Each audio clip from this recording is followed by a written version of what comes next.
The streets of Culiacan have transformed into a modern warfare laboratory. It's no longer just about who has more boots on the ground, but who dominates the digital and aerial landscape. From the sky to the asphalt, the tools of this conflict have evolved into something far more sophisticated than traditional law enforcement ever anticipated. Today we dive into the high-tech arsenal of the cartels. The most significant shift in this internal war is the democratization of the air. Drones, once mere hobbyist toys, are now the primary eyes and wings of the factions. This aerial expertise wasn't built overnight. The roots of drone usage in the region date back to around 2010 and 2012, when the first commercial quadcopters hit the market. Initially, they were used strictly for punteo, simple reconnaissance to track military movements near the mountains. By 2017, the learning curve spiked significantly.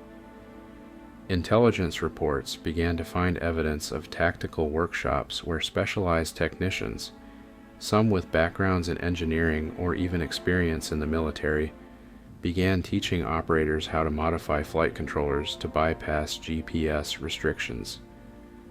Over a decade of trial and error has turned these groups from curious hobbyists into a highly specialized aerial force, capable of conducting coordinated strikes that rival the capabilities of many small nations' official air forces.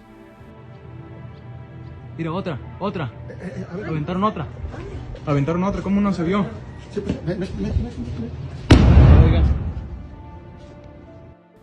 But their use goes beyond surveillance. They are instruments of psychological warfare. A prime example was the attack in the community of La Tuna, where explosive-laden drones were directed at the property of Consuelo Loera, the mother of Joaquin El Chapo Guzman. This event marked a turning point. The old rules of family respect are gone, replaced by the cold precision of remote warfare. However, the factions aren't just flying drones, they are also clearing the skies. In a move that mirrors professional military tactics, these groups have acquired sophisticated anti-drone jammers, Tumba drones. These devices allow them to blind government surveillance or intercept rival drones, creating a private no-fly zone over their strongholds.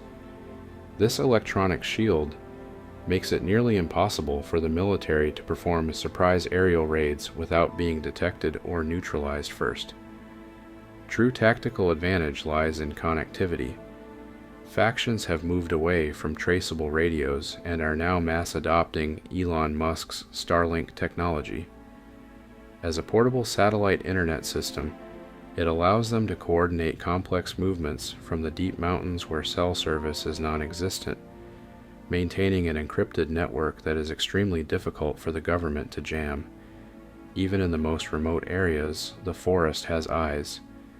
Deep in the rural outskirts, they have installed an off-grid monitoring network. High-definition cameras powered by small solar panels hidden high in the tree canopy. These technological outposts act as a permanent early warning system, capturing every military movement long before a convoy even reaches the village. On the ground, the war is fought with monstruos, artisanal armored vehicles. These are heavy-duty trucks stripped and rebuilt with thick steel plating, designed to withstand high-caliber fire and ram through roadblocks. But how exactly are these monstruos built? They start with heavy-duty commercial trucks, usually Ford F-300s or Dodge Rams, and strip them down to the bare chassis. From there, they are encased in layers of steel plates, sometimes up to an inch thick. Visually, they look like something out of a post-apocalyptic movie. The windshields are replaced by narrow steel slits, providing just enough visibility to drive while protecting the pilot from sniper fire. At the front, they weld massive V-shaped steel rams used to smash through police roadblocks or rival vehicles. Inside, the transformation is just as radical.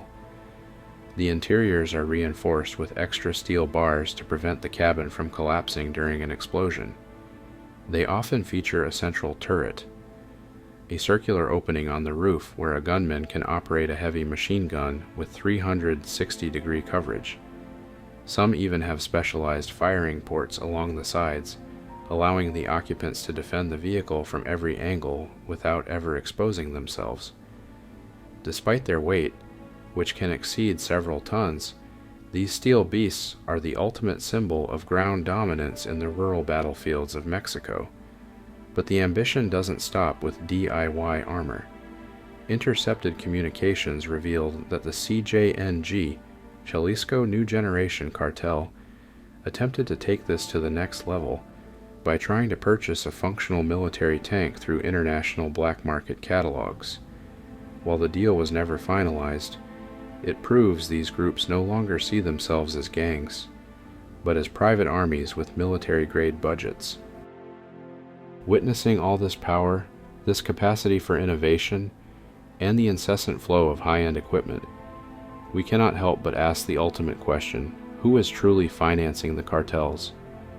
Is it merely the flow of illicit substances? Or are we facing a web of global interests much deeper than what they allow us to see? The answer might be even more terrifying than the weapons themselves.